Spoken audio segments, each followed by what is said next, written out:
Well, trust me, a lot more happened here than that. Tombstone did become one of the roughest, toughest boom towns in American history. Say boom town because Tombstone and the whole area around here was about mining for silver. So we give a fellow by the name of Ed Shefflin for being the original founder of Tombstone. Let's say he was like a lot of folks from 1850 till the start of the boom time of Tombstone, 1877. We're going to go find their fortunes in precious metals. So they become a prospector. Exactly what Ed did in his early 20s, is starting in Oregon with his father. Well, they didn't find any claims there at all. So they started then panning for gold. History said Ed hated panning for gold because he was standing in cold water most every day up to his waist. So he decided he had enough of that. Off to California he went, prospecting there for gold. And nothing there, and into Nevada, Idaho, all the way into Utah. Part of it. About a 3-year period, never found any claims at all. I guess this is where you could say he was going to school, learning how to be a prospector. It took a lot of knowledge to be successful at that, especially with the tools they had back then. A lot of rock formations, geology, so forth and so on. But he did arrive in this area knowing then, and still is today where you're at right now, as the San Pedro River. The difference between now and then was the San Pedro River was the major water source to this high desert country. And I say high desert because Tombstone's about 4,600 feet. Well, the San Pedro River, like I said, was the major water source to this high desert country at that time. I know some of you come down Highway 80 getting here probably, right? You went over the San Pedro River. You look down and it's dry. Yeah. That's why I always like to clarify this, because that was a good flowing river during the bonanza time. What happened is this. The headwaters of that starts in Mexico and it actually flows north. Kind of weird. But never before and never after, but they had an earthquake there in 1887. 7.2, and after that the water went underground. Gradually went underground and dried up pretty much, other than now until the monsoons moved. Also, you look around this country, it's pretty hard to believe, but back in the bonanza time, this was very good grass country. But what happened there was such good grass country, a lot of the ranchers, like out of New Mexico and Texas, came up here with so many head of cattle and sheep and overgrazed this country horribly. Killed a big percentage of grass and never could return. In fact, where they built Tombstone is the flattest area around here between all the washes. Back then, those ranchers called this area Goose Flats. Evidently, there was a lot of water fall off that river one time, grazing up here for them to call it that. So anyway, then Ed Shefflin arrives in the San Pedro River Valley his first time early 1876. Reason for him being here, he was going to prospect for silver. Only the second guy that had ever tried this. Also, you got to remember, folks, this was all Apache Indian country. And the more settlers at that time that were coming here to try to settle, the more Apache raids that were going. History said there was a lot of hair being lifted. It got out of hand enough that our government said, we're going to try to do something about that to control Apaches. So they put a temporary fort here. But not right here in Tombstone. Today, if you go 20 miles to the south here, you actually come to that fort called Fort Huachuca. That was actually Apache work for Thunder Mountain. Didn't end up being temporary at all, because today Fort Huachuca is still one of the largest training facilities for all branches of our military yet today. It's been there a long time.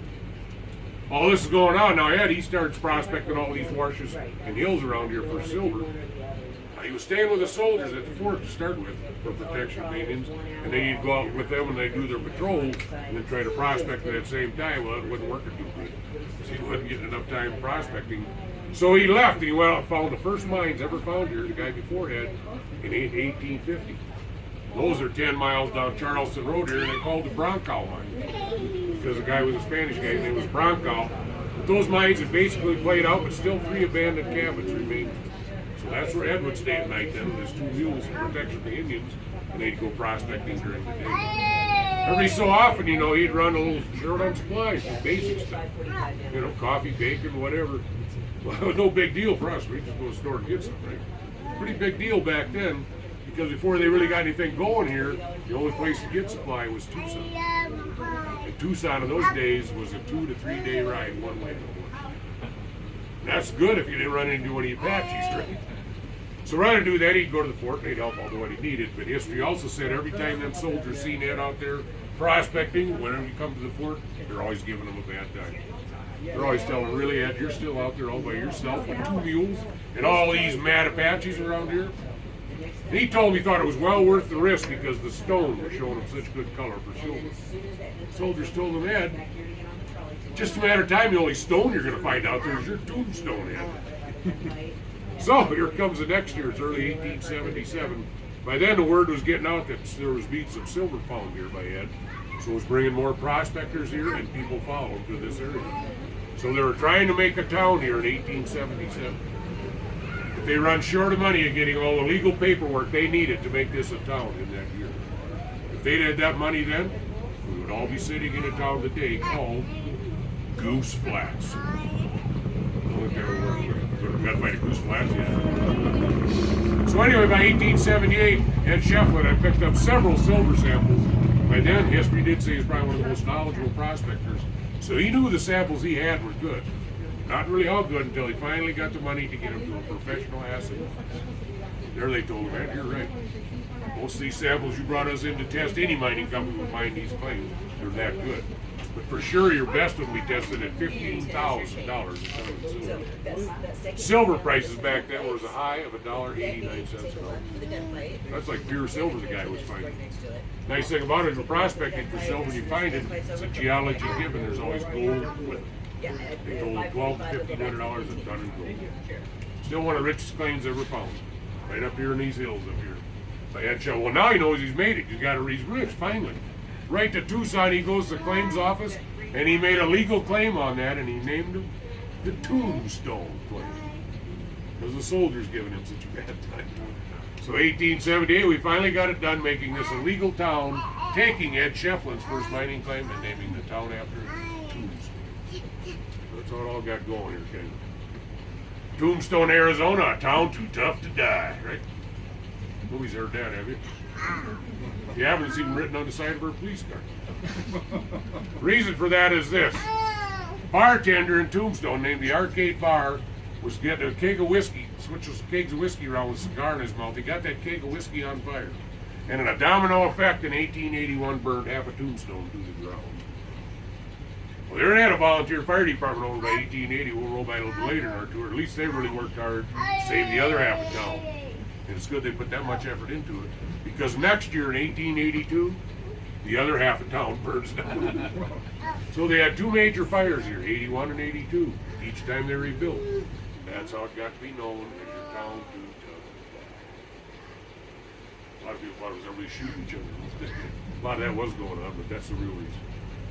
Boom time at Tombstone was 1877 until 1885. In that time period, no modern tools now. Still underneath the city limits of Tombstone, a little bit beyond, there's over 350 miles worth of mine shafts under here. $80 million worth of silver they took out under the ground, and all these gray spots around the older mines also in about a 7-year period. One more thing, across the street you'll see that open door. Behind that open door by 1885 used to sit some of the finest furnished rooms you could stay in during that time period. Now in behind all those nice rooms there was a big empty courtyard. Well, here come a young Scottish bride up here, freshly married in Scotland. Husband was a mining engineer. Staying over there, and with her she had a sprig of rose tree from Scotland with her. So she went ahead and planted that in that courtyard then. Today the base of that is over 6 foot at the base. It's over 10 foot tall, and it covers over 8,700 square feet. One plant and still growing. Since 1947, the Guinness Book of World Records right to that door does set the largest rose bush on planet Earth. Full bloom in April, it's estimated over 1 million white roses on it. That's what we call it here at Tombstone, you know, the shady lake. Also, when that's in bloom, trust me, it's the best this town ever smelled.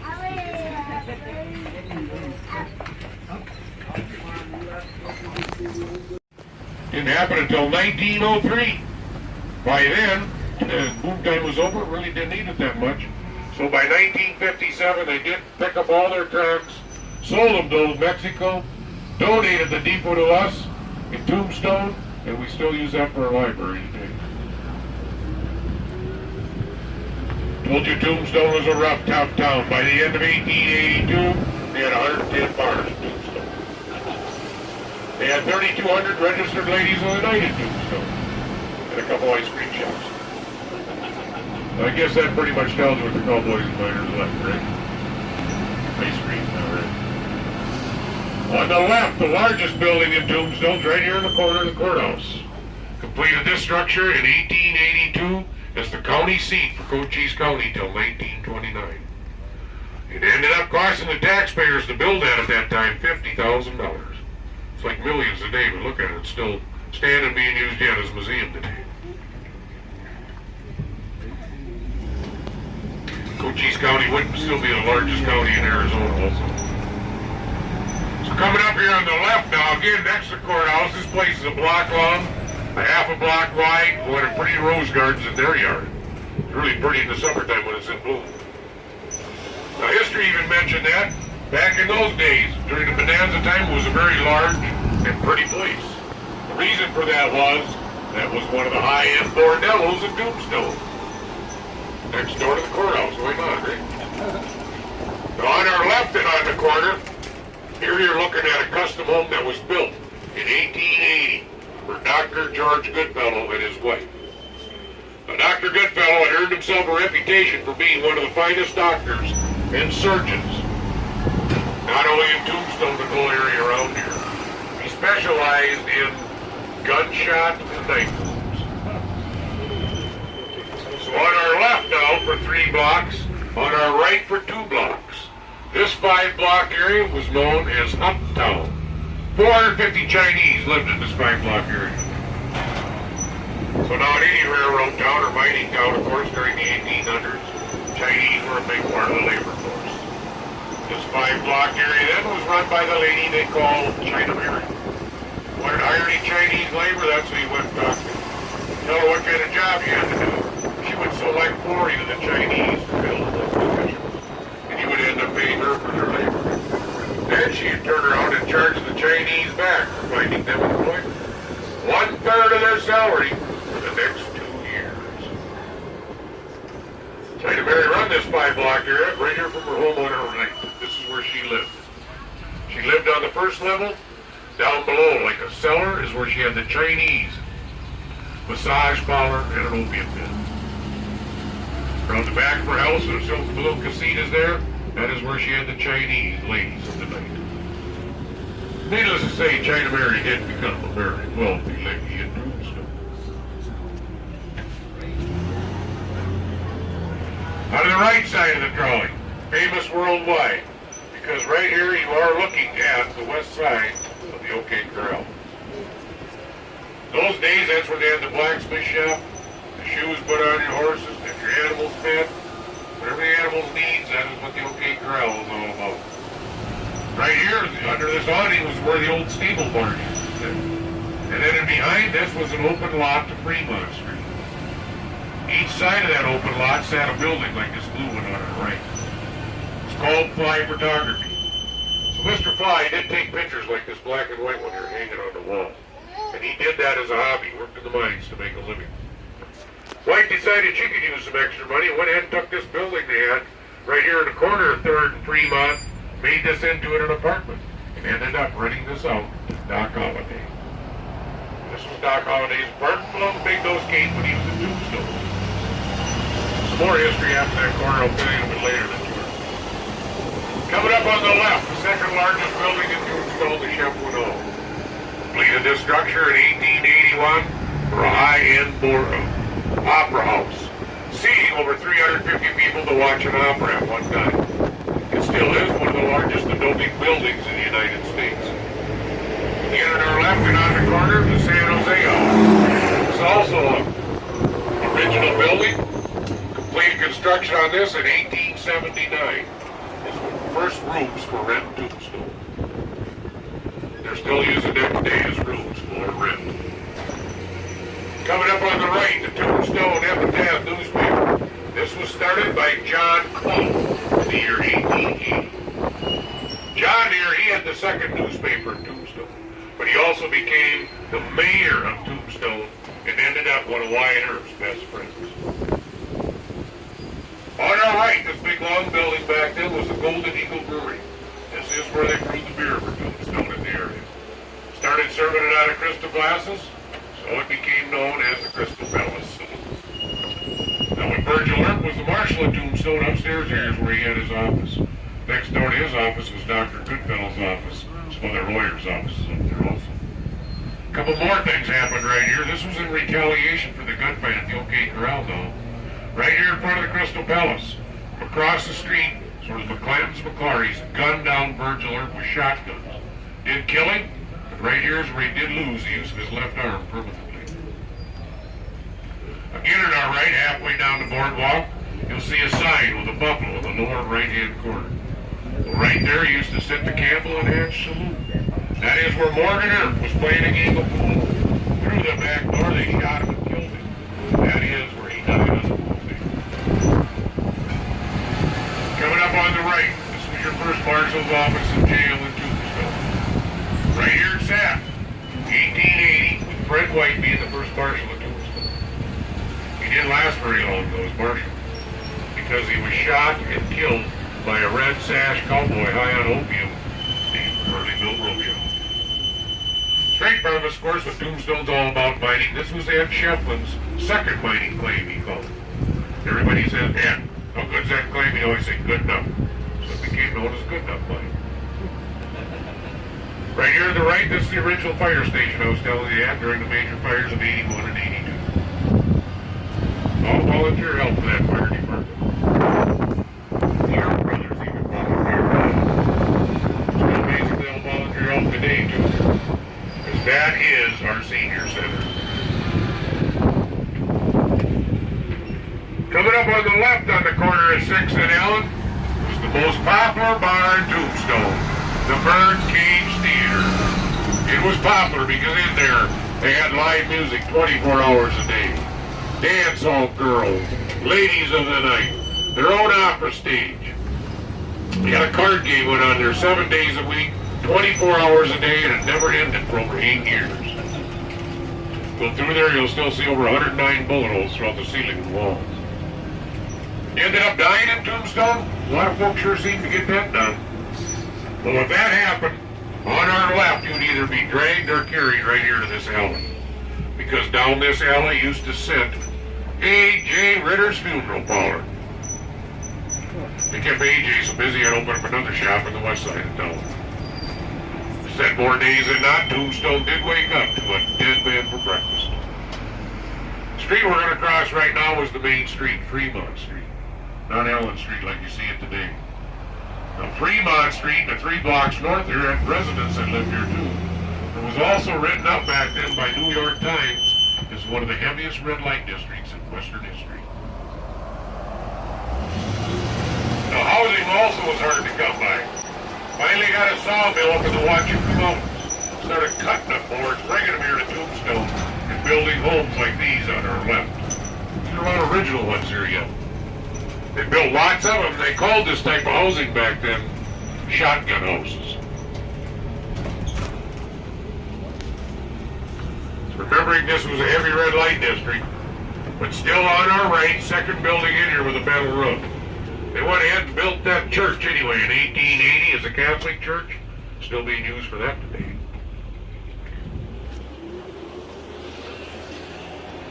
Get out of the right side of the trolley, in the distance you'll see this mountain range.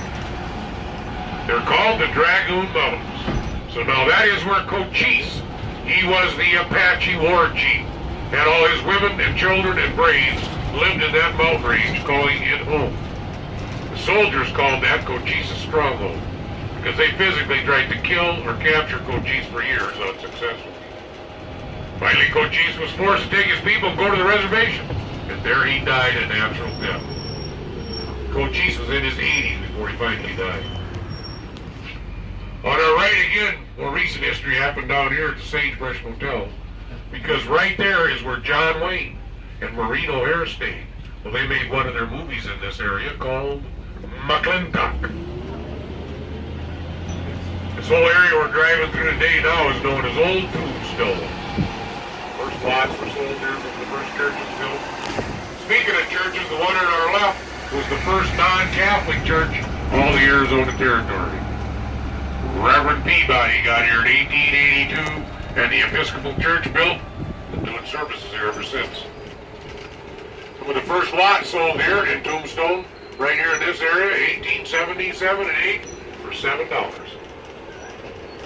$7 a lot. Here's one of the old original homes that was built back then. Still being lived in by residents here at Tombstone.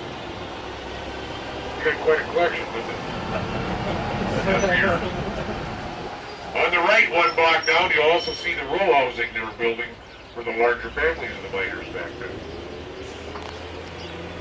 The next 2 blocks, you had money. This was the part of Tombstone you lived in order to be in a home like this. The one on our left became known and popular as the Haunted Buford House. It's known to be haunted. That's been on the History Channel several times, the Ghost Hunter Channel, so forth and so on. All these old homes still being lived in by residents of Tombstone.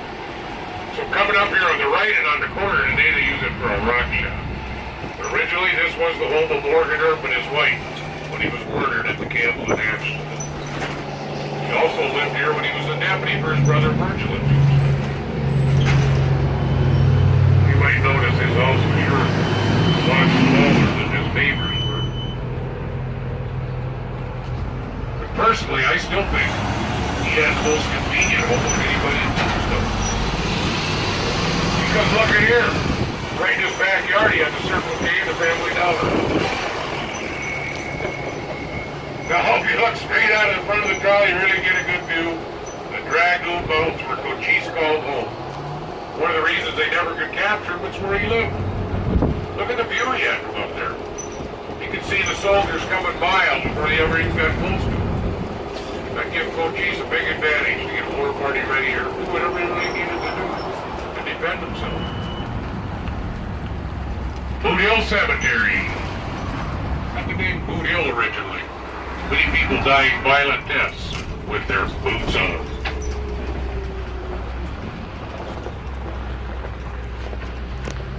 Kind of look between these 2 pickups, you'll see the tallest white headstone there. So that belongs to Frank McClary. To the right of that is his brother Tom McClary. To the right of that is Bill Clanton. So the Clantons and McClarys were all part of the cowboys. The ones that wore the red sashes around their waists to prove they were in that organized crime. One of the first organized crimes here and in the United States. Cattle rustlers, horse thieves, smugglers, stagecoach robbers. They did about anything they wanted to. And got by with it because not much law to stop them.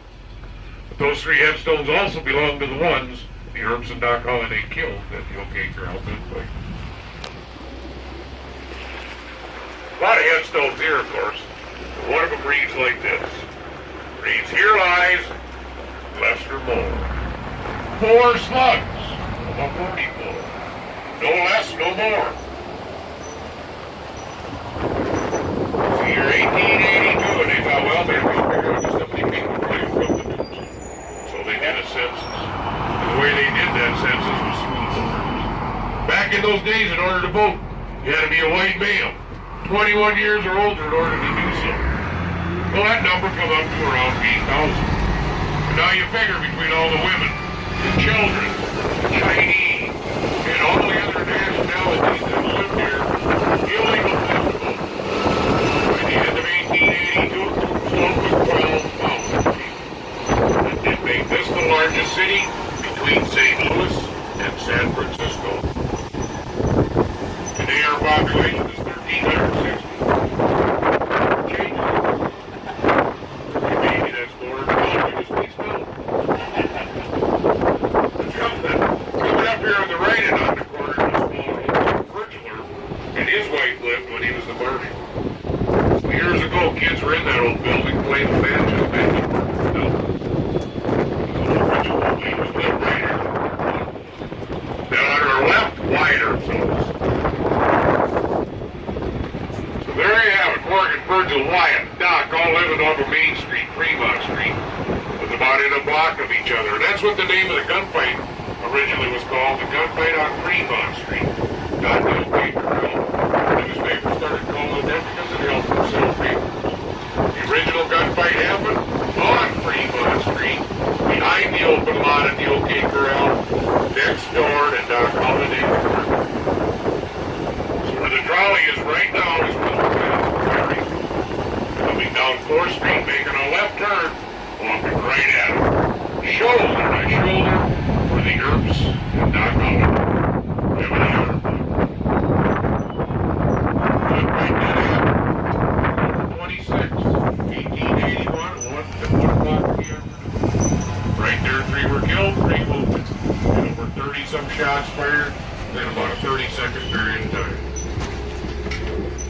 casino, and of course today the OK Corral that place.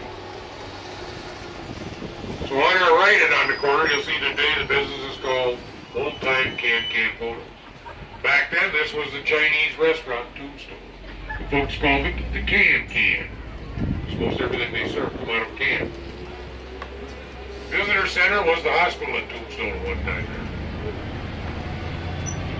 On your right, you'll notice all these doors in a row. Well, these are all lawyers' offices. So, there be some lawyers in Tombstone during the bonanza time.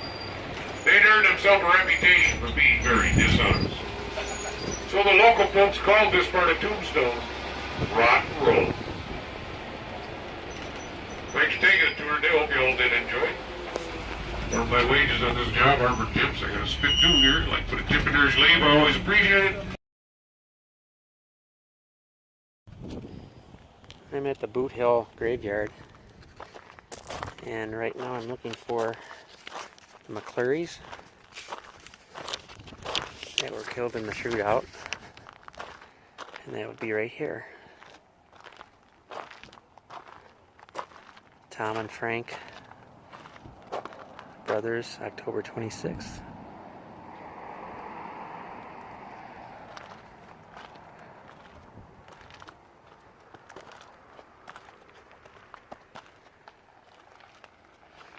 I'm assuming this person's related. Anyways, they give you a pamphlet of where everybody is and who they are. Some are unknown. Some are just, like this one guy here, he was found stabbed in a mine. And there's a lot of other stories like that in here.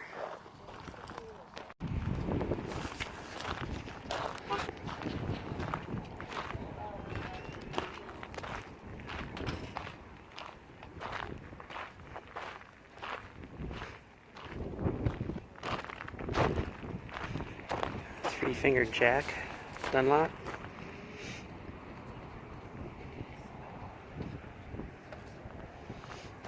He was one of a band of train robbers attempted to rob an express car which Milton guarded. He was critically wounded and his friends left him to die. He was found and brought to Tombstone, where he lived long enough to inform on his friends. Huh. There's a lot of stories like that in here.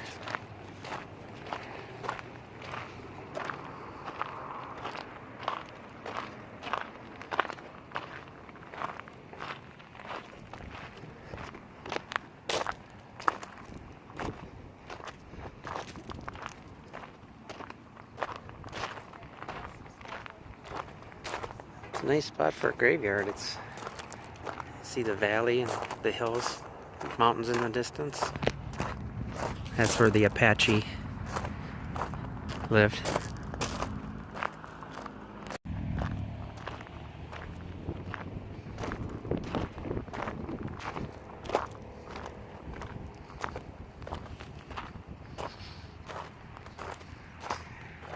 Killed playing cards.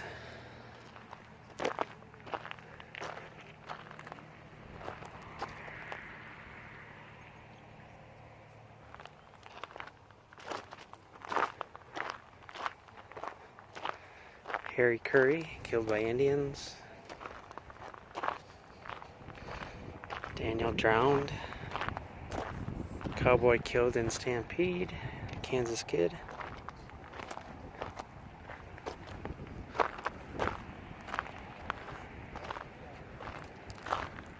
Very interesting graveyard. A lot of unknowns.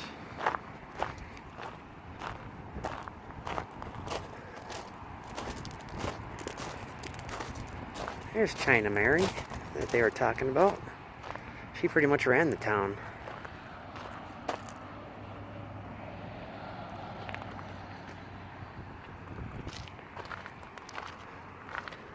Don't know who this is.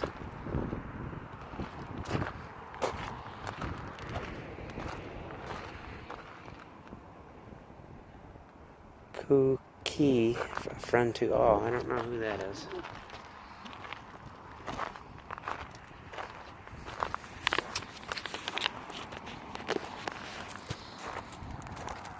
Anyway, this is a neat place. Costs $3 to get in here. If you do come to Tombstone, bring cash because most of the places only take cash. A lot of people find that out here, that they can't do a lot of things because they didn't bring enough cash. So make sure you go to the ATM or the bank before you get here.